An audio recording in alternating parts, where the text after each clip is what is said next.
STF valida mais 48 acordos de acusados pelos atos antidemocráticos de 8 de janeiro.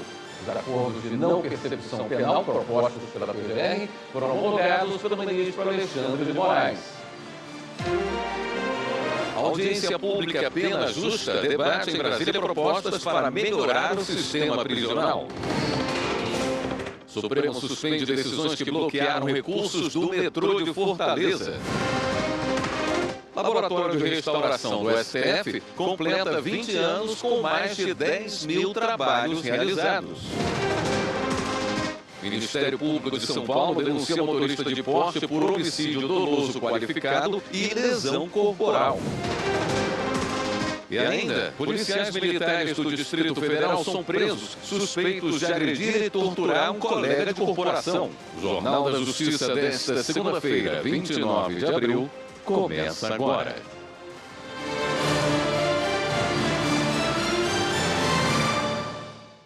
Autoridades e representantes de associações de defesa dos direitos humanos e instituições relacionadas aos direitos de presos debatem em Brasília, entre hoje e amanhã, possíveis mudanças para aperfeiçoar o sistema prisional. A audiência pública Pena Justa é realizada pelo Conselho Nacional de Justiça em parceria com o Ministério da Justiça e Segurança Pública. Quem acompanhou a abertura foi a repórter Carolina Chaves.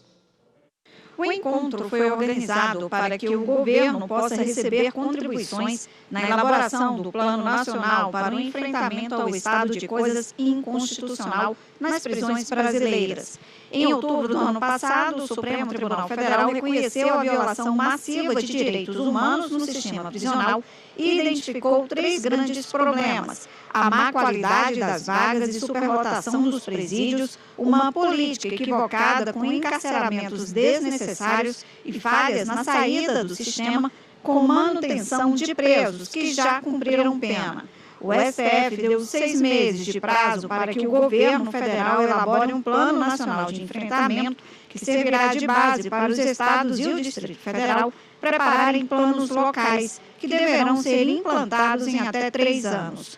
O presidente do Conselho Nacional de Política Criminal do Ministério da Justiça, Douglas de Mello Martins, afirmou que a decisão do STF é a oportunidade de enfrentar uma política equivocada de segurança pública. Lamentavelmente, muitas instituições se movem no sentido de apontar o caminho fácil, do discurso fácil, da promoção do encarceramento em massa como política pública para garantir a materialização do direito legítimo à segurança pública. E, portanto, é exatamente por esse momento difícil que vivemos, o contexto em que estamos inseridos, é que colocamos como uma oportunidade gigantesca o que o Supremo Tribunal Federal teve a coragem de fazer. O coordenador do Departamento de Monitoramento e Fiscalização do Sistema Carcerário do CNJ, conselheiro José Edivaldo Rotondano, destacou a importância de unir esforços das instituições para enfrentar o problema. Chegou o momento de nós gritarmos e dizer não a essa violação massiva desses direitos dessas pessoas privadas de liberdade. Eu acho que o Estado, sim, pode até limitar a liberdade, mas violar todos os demais direitos dessas pessoas, a alimentação, a higiene, a educação, trabalho, eu acho que nós precisamos nos unir em torno dessa, de acabar com esse momento ruim que nós estamos vivenciando. Mais de 500 pessoas e instituições se inscreveram para participar da audiência. Durante 2 dias, cada um terá 10 minutos para apresentar suas avaliações e propostas para o plano. O secretário nacional de Políticas Penais disse que o encontro é a oportunidade de ouvir quem está diretamente envolvido na questão carcerária do país e recolher contribuições valiosas. O sistema prisional e segurança pública não é lugar para achismo e nem para estrelismo. Aqui nós temos a oportunidade, como nós estávamos comentando antes, de dar voz a quem eventualmente não tem voz. Eventualmente não tem o acesso direto ou tem dificuldade desse acesso direto. Então, é uma oportunidade, pelo nome, como o próprio termo sugere, para público, para que essas pessoas possam mencionar e colocar as suas a sua colaboração. Durante todo o dia, entidades participaram da audiência Pena Justa com a apresentação de propostas para melhorar o sistema prisional. O debate faz parte da construção de um plano nacional determinado pelo Supremo Tribunal Federal. Reportagem de Pablo Lemos. Na parte da tarde, mais 15 instituições tiveram a oportunidade de contribuir para a implementação do plano nas prisões brasileiras. Mônica Cruz, coordenadora do programa Violência Institucional e Segurança Pública da Organização Justiça Global, destacou a violência presente nos presídios e enumerou penas brandas que poderiam ser aplicadas aos detentos. São anos e anos de resoluções que indicam ao Estado brasileiro caminhos para enfrentar as terríveis condições em que são deixadas as pessoas privadas de liberdade, que incluem, além de inovações como ponto em dobro, o reforço da valorização de decisões importantes no direito interno, como estabelecido pela súmula 56. Para a coordenadora da Pastoral Carcerária Nacional, irmã Petra Silva Faller, é fundamental que sejam tomadas medidas urgentes para o desencarceramento de pessoas. Nesse momento que estamos falando, homens e mulheres, jovens, sofrem torturas e maus tratos em todas as dimensões das suas vidas. No primeiro eixo, a superlotação carcerária é um problema crônico das prisões brasileiras, pois prende-se uma população específica, pessoas negras, pobres e periféricas. Dentre os principais fatores do atual quadro de superlotação, temos o encarceramento massivo de presos provisórios e presas provisórias. O aumento de pessoas encarceradas intensifica os problemas estruturais, como a precariedade da alimentação, saneamento básico, assistência material e jurídica e o acesso à saúde, entre outros. Luciano França de Azevedo, do Instituto Educação para Afrodescendentes e Carentes, o Educafro, ressaltou a importância de investimento em educação e leitura nos ambientes prisionais.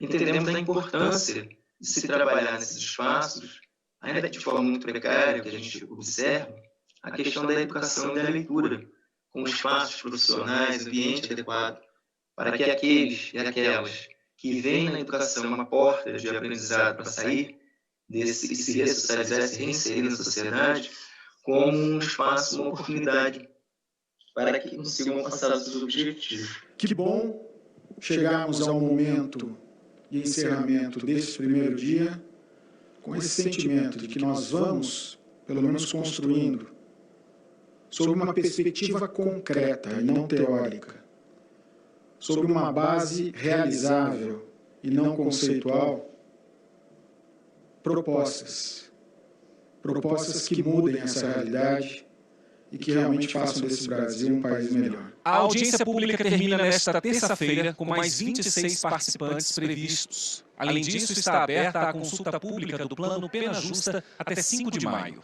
Os participantes devem indicar as ações prioritárias para o enfrentamento de cada um dos 11 problemas apresentados nos 4 eixos temáticos do plano. Qualquer pessoa pode participar, além de entidades da sociedade civil e instituições que se interessem pela questão penal. Um pedido de vista interrompeu a análise de ação no plenário virtual do Supremo, em que a Procuradoria-Geral da República questiona pontos da lei de desoneração da folha de pagamentos. Na última quinta-feira, uma decisão do ministro Cristiano Zanin suspendeu pontos da norma para preservar as contas públicas e a sustentabilidade orçamentária. Reportagem de Amanda Mustafa.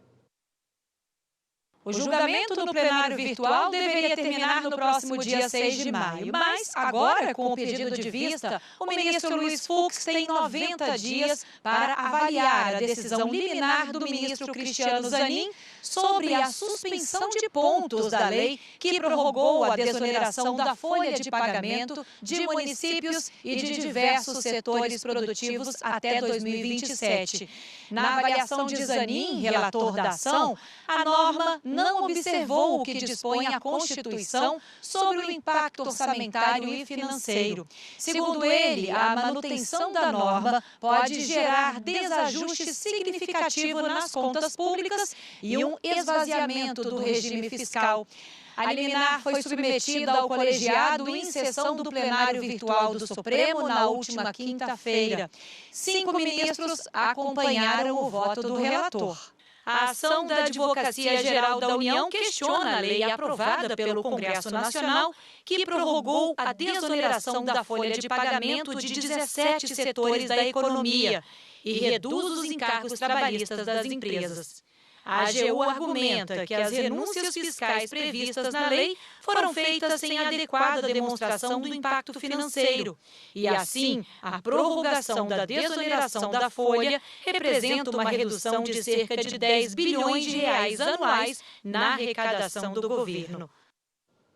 A seguir, o Supremo suspende decisões que bloquearam recursos do metrô de Fortaleza. E ainda, a resolução do CNJ que limita a destinação de verbas arrecadadas por meio de condenações, acordos de leniência e delação premiada. Voltamos em instantes.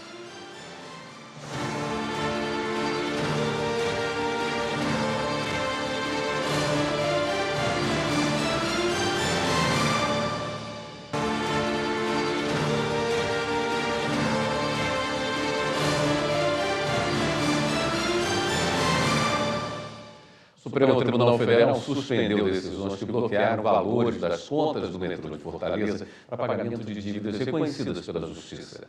Os detalhes com Roncini Gomes.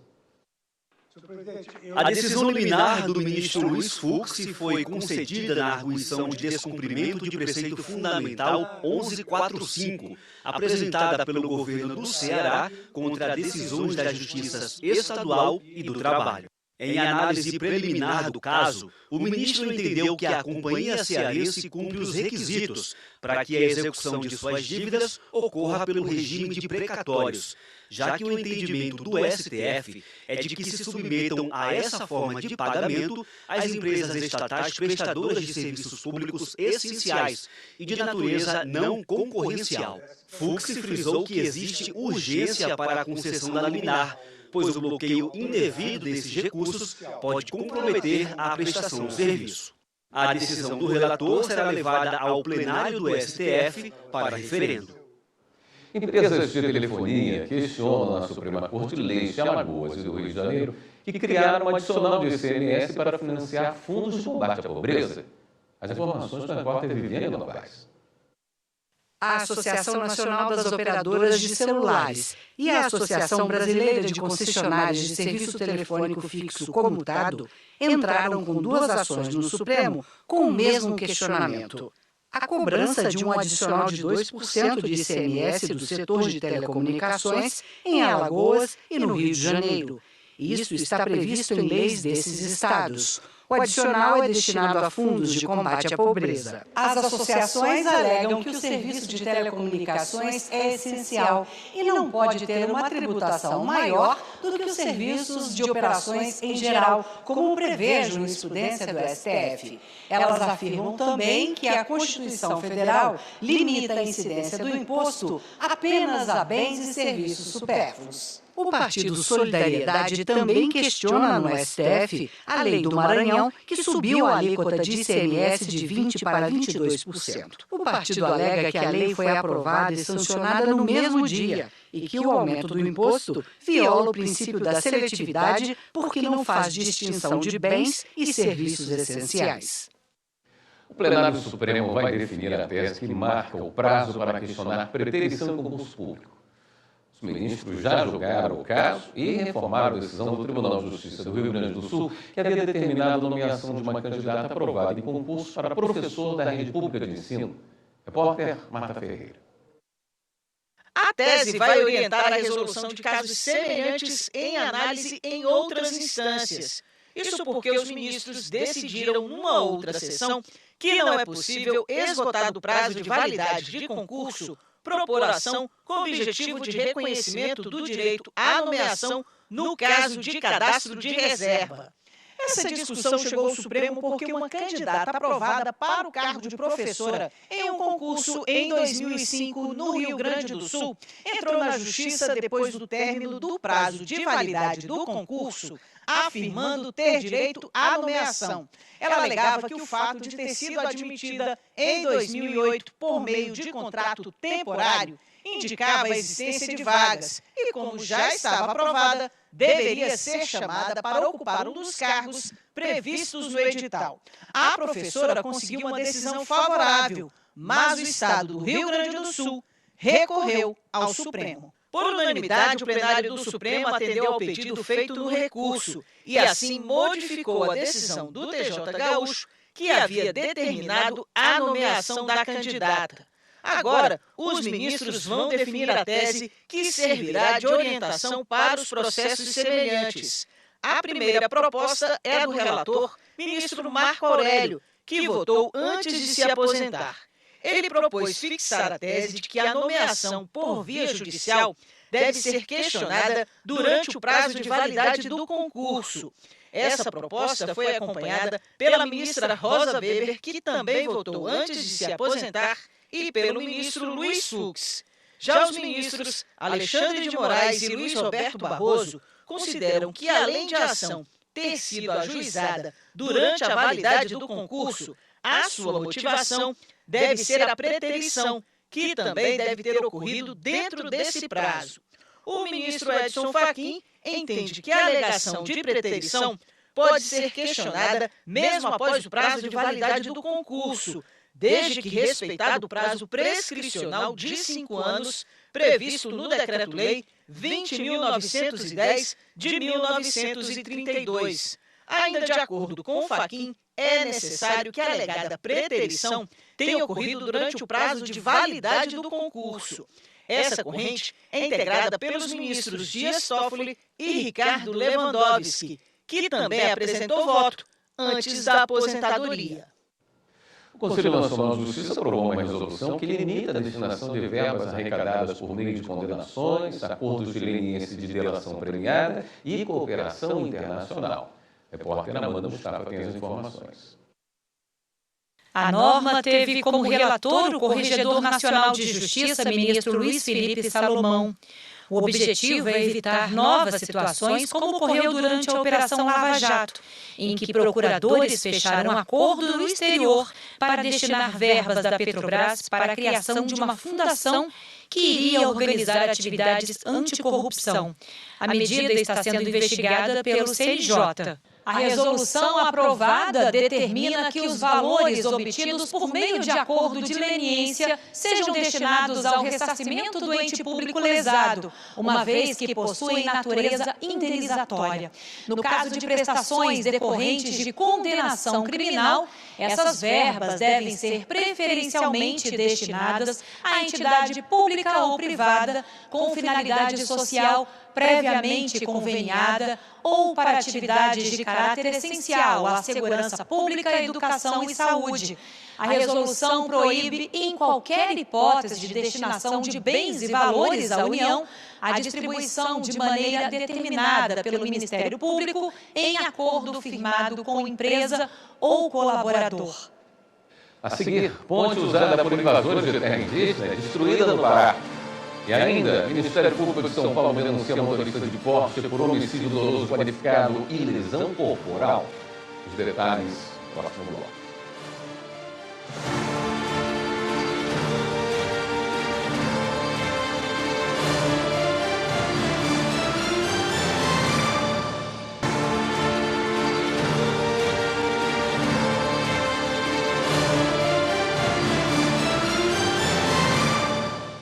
Policiais militares são presos suspeitos de agredir e torturar colega de corporação.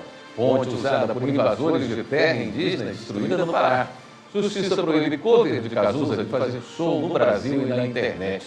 E depois de condenado por estupro pela Justiça Espanhola, o Ministério Público recomenda a retirada da estátua de Daniel Alves em Juazeiro, na Bahia. Vamos ver os destaques de hoje. O Ministério Público da Bahia recomendou ao município de Juazeiro a retirada da estátua do ex-jogador da seleção brasileira, Daniel Alves, que está no centro da cidade. A estátua tem sido alvo de polêmica desde a prisão dele na Espanha por estupro em setembro de 2023. Daniel Alves foi condenado a 4 anos e 6 meses de prisão em fevereiro deste ano, mas em março deixou a prisão em liberdade provisória, depois de pagar uma fiança de €1 milhão. A 13ª Câmara Civil do Rio de Janeiro proibiu o artista. A Polícia Federal, em conjunto com a Força Nacional e FUNAI, destruiu uma ponte usada por exploradores ilegais da terra indígena de Atereua, em São Félix do Xingu, no Pará. A ação foi a pedido da FUNAI para evitar a volta de invasores ao local. Os policiais explodiram a ponte clandestina, conhecida como Bucha do Natanael, que servia como principal acesso à terra indígena. 13 policiais militares do Distrito Federal foram presos hoje, suspeitos de agredir e torturar um colega de farda durante um curso de formação no Batalhão de Choque. Integrantes da Promotoria de Justiça Militar, do Ministério Público do DF e da Corregedoria Geral de Polícia Militar acompanharam o cumprimento das prisões. A ação foi após denúncia da vítima que teria sido forçada a desistir do curso de formação. Com a recusa, foi agredida, humilhada e torturada durante 8 horas. Também foram apreendidos celulares dos militares supostamente envolvidos e suspenso o curso até o encerramento das investigações. O comandante do Batalhão de Choque foi afastado até o fim das apurações. Os presos vão ficar no batalhão da PM, dentro do complexo penitenciário da Papuda. E nesta segunda-feira, a promotora Mônica Raton denunciou o motorista do Porsche que teria provocado uma grave colisão na Avenida Salim Maluf, em São Paulo, no dia 31 de março. De acordo com o Ministério Público, o denunciado ingeriu álcool em 2 estabelecimentos antes de pegar o carro e dirigir a mais de 150 km por hora, atingindo o automóvel de um motorista de aplicativo que morreu. O acidente ainda deixou uma outra vítima gravemente ferida. Ainda segundo a MP, o denunciado deixou o local da colisão com autorização de policiais militares e só foi à delegacia 36 horas depois. O motorista do Porsche foi denunciado por homicídio doloso qualificado, com pena de 12 a 30 anos de reclusão e lesão corporal gravíssima, e pode levar a pena total em 1/6. A promotoria ainda se manifestou pela decretação da prisão preventiva para evitar que o denunciado influencie as testemunhas. Agora a gente fala sobre uma decisão do Superior Tribunal de Justiça envolvendo pedido de indenização mínima pelo assistente da acusação. Quem explica é Jéssica Castro. O colegiado decidiu que o pedido do assistente de acusação para que seja fixado o valor mínimo como reparação dos danos causados pelo crime não supre a necessidade de que tal indenização seja requerida expressamente na denúncia, com indicação do valor pretendido. O caso analisado foi o recurso de uma empresa de telefonia assistente da acusação na ação penal contra um homem condenado por roubar equipamentos de uma de suas lojas. A empresa pretendia a fixação de reparação civil no valor de R$ 86 mil. O Tribunal de Justiça de São Paulo manteve a condenação de primeira instância que condenou o réu à pena de prisão, mas afastou a reparação civil por entender que a fixação do valor indenizatório dependeria, além do pedido expresso na denúncia, da realização de instrução específica. No STJ, a empresa alegou que o pedido de indenização mínima foi apresentado expressamente em seu requerimento para ser habilitada como assistente da acusação e que o réu teve a oportunidade de contestar esse ponto. Ao negar provimento ao recurso, o ministro relator, Rogério Schietti Cruz, observou que o Ministério Público de São Paulo não apresentou na denúncia o pedido de indenização mínima para a vítima. Ele destacou tese firmada pela terceira seção de que, nos casos de dano moral presumido, a fixação de um valor mínimo para a reparação não exige instrução probatória específica, mas é preciso haver pedido expresso na denúncia com a indicação do valor pretendido. Os Correios e a Prefeitura de Marabá, no Pará, receberam do Ministério Público Federal uma recomendação para que sejam adotadas medidas para garantir a entrega de correspondências em todos os bairros da região. Moradores têm reclamado que os carteiros não têm atendido vários endereços. Repórter Márcio Continelli. A recomendação do Ministério Público Federal tem como base a denúncia da população de vários bairros de Marabá, no estado do Pará, sobre a falta de entrega de correspondência. Ao serem questionados, representantes dos Correios afirmaram que há dificuldade na prestação de serviço, como a falta de numeração nas casas e a falta de segurança em algumas regiões. Por causa disso, no documento, que também foi enviado à Prefeitura, o MPF pede que sejam adotadas medidas para regularizar a situação. Tanto o município de Marabá quanto os Correios têm o prazo de 30 dias para apresentar um cronograma de trabalho para regularizar a situação. Caso isso não aconteça, os dois podem responder judicialmente. O Ministério Público Federal reforça que os Correios têm por obrigação legal, descrita no Ministério das Comunicações, prestar um trabalho eficiente e confiável, já que o serviço postal é de utilidade pública. O Tribunal Regional Federal da Primeira Região deu posse à nova administração da Corte para os próximos 2 anos. O repórter William Nascimento acompanhou. O Tribunal Regional Federal da Primeira Região empossou a nova administração da Corte para o biênio 2024-2026. O desembargador federal João Batista Moreira assume a presidência do tribunal ao lado da desembargadora federal Gilda Sigmaringa Seixas, no cargo de vice-presidente. Já o desembargador federal Ney Belo assume como novo corregedor regional da Justiça Federal da Primeira Região. A cerimônia de posse foi realizada no plenário da Corte. Seguir com os processos de modernização e melhorar cada vez mais a prestação da justiça são alguns dos compromissos da nova administração. Na pauta também está a conclusão das obras para a instalação da nova sede do TRF1 em Brasília, como explica o presidente da Corte. Estamos enfrentando novos tempos no tribunal, principalmente considerando que o tribunal hoje está com todas as vagas de desembargadores preenchidas, vagas essas que foram aumentadas de 27 para 43, bem recentemente. A dificuldade que nós temos hoje, a partir de agora, é de instalações adequadas para funcionar o tribunal. E aí que entra a minha grande tarefa, com auxílio dos colegas e de juízes convocados, cuja convocação já foi providenciada, para poder retomar a construção do edifício sede. A vice-presidente do TRF1, desembargadora federal Gilda Sigmaringa Seixas, enfatizou que pretende lançar mão da tecnologia e da modernização para elevar a efetividade na análise de processos de admissibilidade de recursos para o Supremo Tribunal Federal e para o Superior Tribunal de Justiça, uma das principais atribuições da vice-presidência. À frente da vice-presidência, que hoje encontramos cerca de quase 20 mil processos, onde examinaremos os recursos de admissibilidade dos recursos especiais e dos recursos extraordinários. Portanto, é muito desafiador, mas nós estamos aqui para trabalhar, fazer cumprir as metas do Conselho Nacional de Justiça, trabalhando sempre com modernidade, com inteligência artificial, para que a gente possa contribuir com a efetividade da justiça. Para o novo corregedor da Justiça Federal na Primeira Região, desembargador federal Ney Belo, a meta é buscar a unidade entre o tribunal e suas 13 seções judiciárias, presentes em 3 regiões do país, Norte, Nordeste e Centro-Oeste. O grande desafio da corregedoria é aproximar o tribunal das seções judiciárias. É entender as angústias, os desejos, os objetivos dos juízes federais substitutos e conseguir transformar o tribunal e as seções judiciárias num todo único, harmônico, que possa conviver em prol dos jurisdicionados com bastante competência, unidade e resolução de diversos problemas administrativos que surgem no dia a dia. A corregedoria deverá ser, acima de tudo, um status de orientação, um lugar de discussão de perspectivas e propostas e um contexto que possa unir toda a magistratura da Primeira Região na mesma direção. A seguir, o Superior Tribunal de Justiça vai decidir se advogados e partes têm legitimidade concorrente para discutir honorários. E ainda nesta edição, os 20 anos do Laboratório de Restauração do Supremo Tribunal Federal. Voltamos em instantes.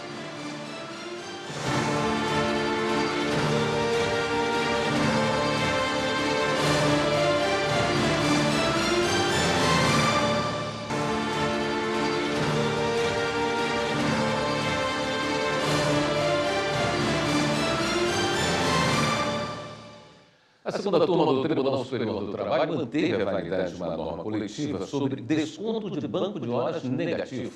O acerto entre empresas e sindicatos dos trabalhadores autorizava o desconto do banco de horas negativo ao final de cada período de 12 meses ou nas verbas rescisórias em casos de pedido de demissão ou dispensa por justa causa. Repórter Larissa Batista.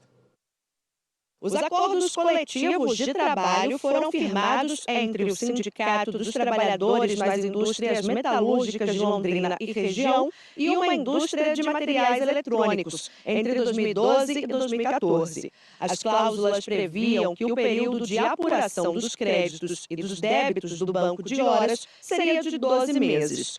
Caso houvesse débito, as horas seriam descontadas como faltas e os créditos seriam pagos como horas extras. Se o empregado fosse demitido, o saldo negativo seria abonado. Se pedisse demissão ou fosse demitido por justa causa, haveria desconto. Em ação civil pública, o Ministério Público do Trabalho argumentou que a empresa não teria autorização legal para realizar os descontos. Além disso, as cláusulas violariam o direito indisponível e trariam prejuízos aos empregados, já que seria transferido para esses os riscos da atividade econômica. Os juízos de primeiro grau e segundo grau rejeitaram os argumentos do MPT e o órgão entrou com um recurso de revista no Tribunal Superior do Trabalho. A relatora da ação na segunda turma, ministra Maria Helena Malman, destacou que a jurisprudência anterior do TST indicava que a dispensa da prestação de serviços, mesmo que solicitada pelo empregado, atende aos interesses do setor econômico. Contudo, a ministra explicou que essa interpretação foi alterada após a tese vinculante de repercussão geral fixada pelo Supremo Tribunal Federal no tema 1046. De acordo com o entendimento do STF,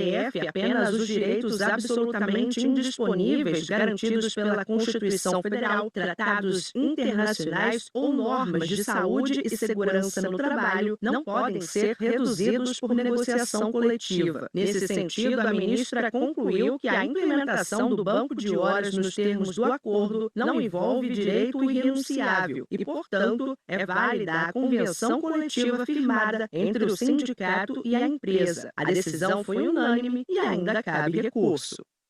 E um recurso repetitivo no Superior Tribunal de Justiça vai definir se os advogados e as partes têm legitimidade concorrente para discutir honorários. As informações com a repórter Cristiane Chiapa. Sob o rito dos recursos repetitivos, tema 1242, a Corte Especial do STJ vai definir sobre a legitimidade concorrente do advogado e da parte para promover a execução dos honorários advocatícios de sucumbência. A relatoria é do ministro Herman Benjamin. Segundo o magistrado, a matéria é de alta expressão, não apenas por impacto financeiro, mas também pela natureza jurídica. A controvérsia, segundo o ministro, envolve a interpretação de dispositivos legais que afetam diretamente a relação entre advogado e cliente, bem como a remuneração do profissional. O relator lembrou que a comissão gestora de precedentes e de ações coletivas do STJ, ao sugerir a análise do tema pelo rito qualificado, ressaltou que o debate não é sobre a titularidade dos valores referentes aos honorários, mas apenas sobre a legitimidade para discutir a verba e o montante arbitrado em juízo. O debate já foi objeto de decisões distintas nas sessões especializadas do STJ. Por isso, a comissão apontou a necessidade de análise como repetitivo no âmbito da Corte Especial. Até o julgamento do tema e a definição do precedente qualificado, foi determinada a suspensão de todos os recursos especiais e agravos em recurso especial, em tramitação no STJ ou na segunda instância, que discutam exclusivamente a questão da legitimidade para executar os honorários. Sendo assim, não haverá suspensão ampla de processos. O ministro Herman Benjamin frisou que a paralisação de todos os casos em que houver a discussão do tema poderia prejudicar a concretização de outros direitos. E a quarta turma do STJ decidiu que os chamados lucros cessantes, que são aqueles que a gente deixa de ganhar, precisam ser provados quando o comprador de imóvel pede rescisão do contrato. O repórter Jéssica Castro explica esse caso. No caso julgado, os sucessores do comprador acionaram a justiça devido ao atraso na entrega do imóvel vendido na planta pela construtora e buscaram a rescisão do contrato, além de indenização por perdas e danos. Em primeira instância, a empresa foi condenada a pagar indenização por lucros cessantes, mas o Tribunal de Justiça de São Paulo reformou a decisão para reconhecer que não seria possível acumular essa indenização com o pedido de rescisão contratual. Ao STJ, os autores da ação defenderam o direito à indenização, alegando que o atraso da obra impediu que eles lucrassem com o aluguel do imóvel. Seguindo a jurisprudência da Corte, o relator, ministro Marco Buzzi, em decisão monocrática, restabeleceu a condenação da construtora sob o fundamento de que os lucros cessantes seriam presumidos no caso de atraso na entrega de imóvel. Mas no julgamento feito pela quarta turma, prevaleceu o voto da ministra Isabel Galotti, no sentido de que é necessário distinguir o caso sob análise e a jurisprudência da Corte, que admite a presunção de lucros cessantes em razão do descumprimento do prazo para entrega de imóvel nos casos em que o comprador deseja manter o vínculo contratual, circunstância em que ele não precisa provar os lucros cessantes, pois estes são presumidos. Ao dar provimento ao recurso da construtora, o colegiado entendeu que os lucros cessantes, na hipótese de interesse contratual negativo, não são presumidos, devendo ser cabalmente demonstrados se houver alegação de que a devolução integral da quantia paga com os encargos legais não é suficiente para recompor a situação patrimonial do credor, caso o negócio não tivesse existido. A Justiça de Alagoas inaugurou mais uma vara da Fazenda Pública, que vai atender a capital, Maceió. As informações com Lídia Lemos. O Tribunal de Justiça de Alagoas ganhou mais uma unidade judiciária. A 32ª Vara Cível Municipal Fazenda Pública foi inaugurada e passa a funcionar no Fórum do Barro Duro, com competência para julgar os processos que envolvam o município de Maceió, como explica o juiz titular da unidade, Léo Denison. As demandas mais corriqueiras, digamos assim, do acervo processual se refere a questões de saúde, a questões que envolvam o funcionalismo público municipal, as questões que envolvam contratos e licitações que, porventura, o município venha a desencadear um processo e os interessados venham a questionar de alguma forma essas licitações e esses contratos. Basicamente, a grande demanda do acervo se refere a essas questões. O presidente Fernando Tourinho conheceu as dependências da nova vara e destacou a importância da unidade para a celeridade processual e para dar uma resposta rápida à sociedade alagoana. A vara da Fazenda Pública Municipal só existia uma unidade e ela estava já soberbada, estavam já com mais de 9.000 processos. E com essa unidade vai dar um fôlego maior para que 2 magistrados possam dar vazão aos inúmeros processos que tramitam nessa unidade. A seguir, a STF valida mais 48 acordos de acusados pelos atos de 8 de janeiro. E veja também, Corregedoria-Geral da Justiça do Trabalho faz reeleição no TRT da Bahia e coleta dados sobre a produtividade e o desempenho do regional. A gente mostra.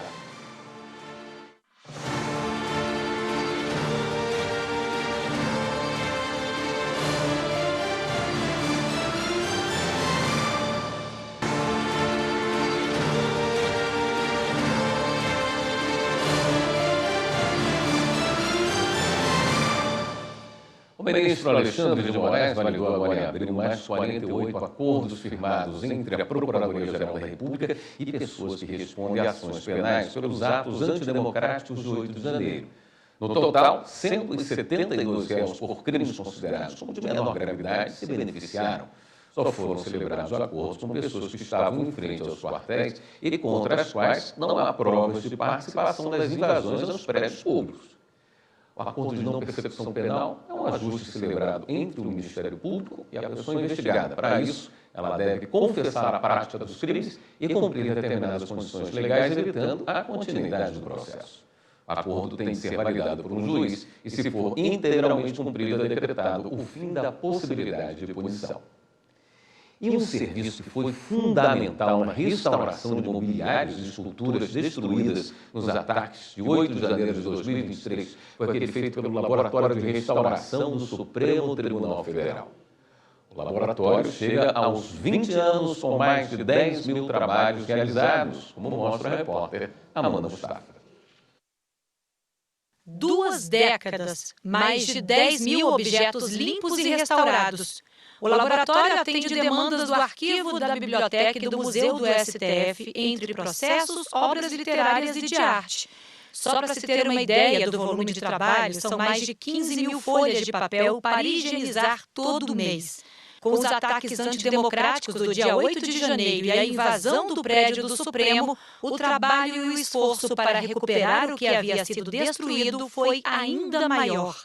Esses profissionais salvaram parte da história do judiciário, restaurando cadeiras, esculturas e quadros, como esse de 10 metros quadrados, chamado Os Bandeirantes de Ontem e Hoje. A obra foi feita especialmente para o Supremo Tribunal Federal em 1971 pelo artista plástico Masanori Uragami e retrata a opressão dos bandeirantes sobre os índios.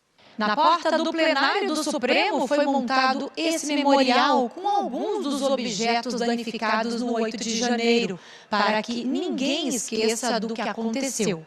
O busto de uma das figuras mais importantes da República, Rui Barbosa, permanece com um galo na cabeça. Um recado de que, apesar dos ataques, a democracia venceu.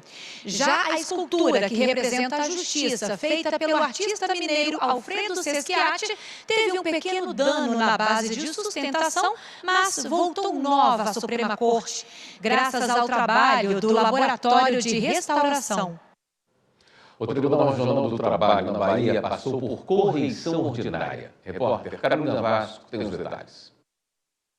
O procedimento busca melhorar a prestação de serviços dos tribunais do trabalho à sociedade. Durante os 5 dias de correição ordinária, além de coletar dados referentes à produtividade e outras informações do tribunal, a Corregedora-Geral da Justiça do Trabalho, ministra Dora Maria da Costa, também realizou atendimentos ao público e visitou algumas unidades do regional, como os Centros de Conciliação de primeiro e segundo graus, a Ouvidoria e a Escola Judicial. Ao final do procedimento, ocorreu a leitura da ata de correição, documento que aponta avanços e recomendações de melhorias a serem realizadas. Os pontos positivos foram muitos. Pós-pandemia, é difícil retomar a administração do tribunal. E as duas antecessoras, que é a corregedora e a presidente, realmente fizeram um trabalho muito bom para trazer os juízes de volta para a presencial e para que os juízes produzissem o que estava tudo parado. Então, o tribunal deu um salto de qualidade. O TRT5 recebeu e julgou mais processos que outros tribunais de médio porte, e o estoque caiu 19% desde a última correição, em agosto de 2022. Mas o tempo médio de tramitação ainda precisa melhorar. Na execução, o tribunal tem produtividade superior a 100%, com crescimento no número de execuções concluídas em relação a 2022. Mas ainda tem grande acervo, o 6º maior nacionalmente. É necessário diminuir este passivo e o prazo para execução.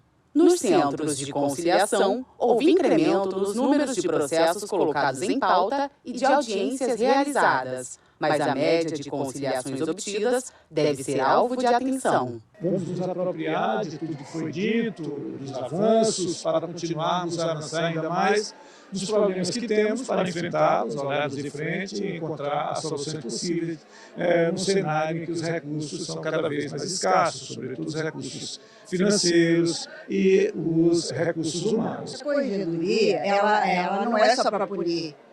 Na minha visão, é para apurar, orientar e recomendar. Então, assim, isso é feito de uma maneira que não agride os administradores, nem anteriores nem posteriores, porque eles sabem que nós estamos exercendo a função em auxílio às próximas e futuras administrações.